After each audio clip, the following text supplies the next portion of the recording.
प्रकृति के जो नियम हैं, प्रकृति की जो व्यवस्था है, या प्रकृति की शक्तियों के जो कर्तव्य हैं, वही रीत है। यानी सूर्य का कर्तव्य है कि रोज वो सुबह उगे और शाम को डूबे। चंद्रमा का कर्तव्य है कि रात्रि में आकाश में दिखाई दे और सुबह दिखाई ना दे। ऋतुओं का, मौसमों का कर्तव्य है कि वो एक निश्चित समय पर आएं और निश्चित समय पर जाएं। तो प्रकृति की जो शक्तियां हैं, प्रकृति के जो तत्व हैं, उनके जो कर्तव्य हैं, उनके जो नियम हैं, जिन नियमों का पालन उन्हें करना होता है, वही है रीत। और मानवीय जीवन में, हमारे मनुष्य जीवन में, हम मनुष्य के जो कर्तव्य हैं, वही कर्तव्य है धर्म। तो प्रकृति की शक्तियों के जो कर्तव्य हैं, या प्रकृति की शक्तियों के जो नियम हैं, जिनका पालन प्रकृति की शक्तियों को करना होता है, उसे रीत कहा गया है। और मनुष्य के जो कर्तव्य हैं, वो है धर्म।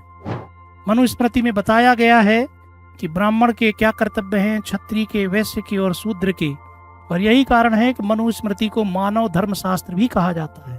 और राज्य के जो कर्तव्य हैं, वो राज्य का धर्म है। और राज्य के कर्तव्य यदि आप जानना चाहते हो तो उस राज्य का संविधान पढ़ो।